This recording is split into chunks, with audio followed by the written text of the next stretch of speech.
Hello dear moms. आज केशु की दादी आपके लिए एक बहुत अच्छा सा सर्दी बच्चों को लग जाए उसका पिटारा फिर से बताने वाली है। उसमें ये है कि अभी आप लोग नई नई मॉम्स बनी हैं और अभी सर्दियाँ शुरू हो रही हैं। इसमें आपको बच्चे के साथ में क्या क्या प्रिकॉशंस लेने हैं, क्योंकि छोटा बच्चा है वो बहुत जल्दी सर्दी भी खा जाता है, गर्मी भी खा जाता है। इसलिए आप थोड़ा बच्चों को ध्यान से किस तरह से देखेंगी ये मैं बताऊँगी।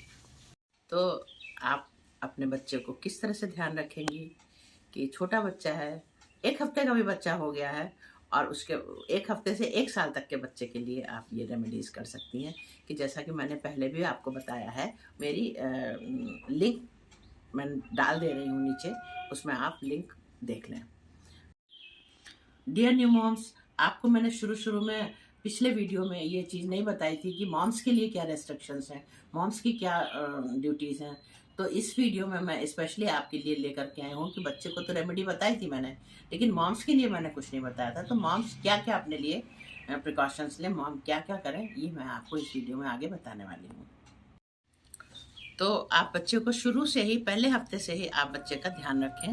पहली बात तो ये है कि रूम टेम्परेचर आप नॉर्मल रखें और बच्चे को गर्मी से सर्दी में न लाएं, सर्दी से गर्मी में न लाएं। इससे बच्चा एक्सपोज हो जाता है और उसको सर्दी पकड़ लेगी। तो इसलिए आप ऐसा करें कि अगर आपने रूम में रखा हुआ तो उसका टेम्परेचर मेंटेन करके रखिए, क्योंकि छोटा बच्चा है। केशु सर्दी में हुआ था और केशु को टचवुड सर्दियों में कोई सर्दी नहीं लगी पिछली सर्दियों में। तो उसको आप टेम्परेचर मेंटेन रखिए, आप टाइम टाइम से नहलाइए।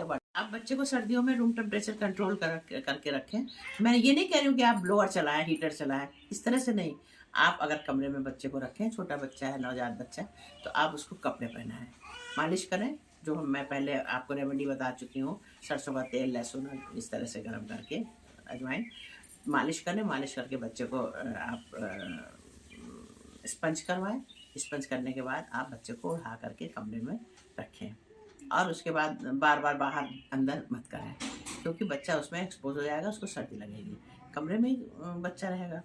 और धूप निकले तो बच्चे को धूप भी दिखाएं।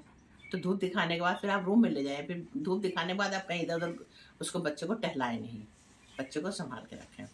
और अब हमने जो आपको उसमें उस वीडियो में ये चीज़ बताई है कि क्या क्या लगाएं, कैसे करें, तो उसका फ़ायदा कब होगा? जब आप बच्चे को देखें कि इनिशियल स्टेज है, बच्चा शुरू में उसकी रनिंग नोज आ रही है, या उसने को 1-2 बार खांसा, आपको लगा कि कुछ इसके गले में है, या उसकी सांस से घर घर की आवाज़ हल्की फुल्की सुनाई दे रही है, तो आप उसको, बच्चे को, ये हमारी घरेलू नुस्खे से ठीक कर सकती हैं।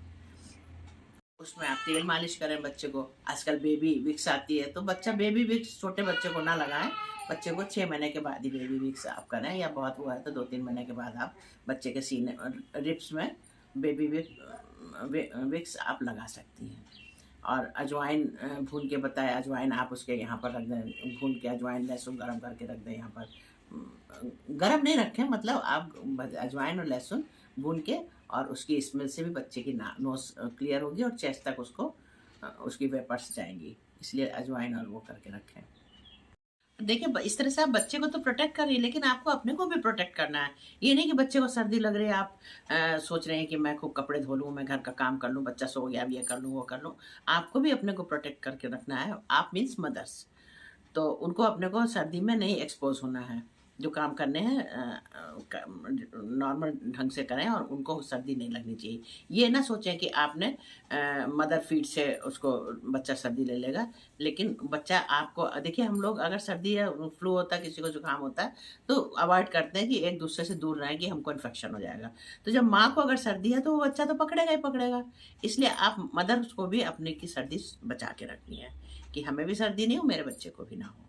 इस तरह से आप अपने बच्चे को प्रोटेक्ट कर सकती हैं। देखिए, आप अपनी मदर फीड तो बच्चे को देते ही रहें, और कोशिश करें कि अगर आपको थोड़ा सा कफ कोल्ड है तो आप मास्क लगा लें और बच्चे को मदर फीड दें। अगर आपने बच्चे का मदर फीड की, हमें जुकाम हो गया, बच्चे को मदर फीड नहीं देंगे, डिस्टेंस मेंटेन करेंगी, तो बच्चा आपका फीड लेना छोड़ देगा। फिर वो बॉटल का ही लेगा, फिर आपका फीड नहीं लेगा, तब भी परेशानी हो। मदर फीड से बच्चों की इम्यूनिटी स्ट्रांग होती है, और मदर फीड से बच्चों को एंटीबॉडीज़ मिलती हैं, इम्यूनिटी स्ट्रांग होगी, और मदर फीड जो बच्चे लेते हैं वो देखिए बहुत जल्दी हर बीमारी को रिकवर करते हैं, हर बीमारी से उनको लड़ने की स्ट्रेंथ रहती है, इसलिए मदर फीड तो आप रोके ही नहीं। तो बच्चों को किस तरह से संभाल के रखने की जानकारियाँ दी हैं, जिससे आप लोगों को इससे आराम मिलेगा। और तो ये मैंने आपको टिप्स बताई हैं, और आगे आपको मेरे लिए कुछ करना होगा। तो फ्रेंड्स, अगर आपको हमारा वीडियो पसंद आया हो, इन्फॉर्मेटिव लगा हो, आप हमारे चैनल को सब्सक्राइब करें, कमेंट्स लिखें, शेयर करें and hit the bell icon. Sure. Bye bye.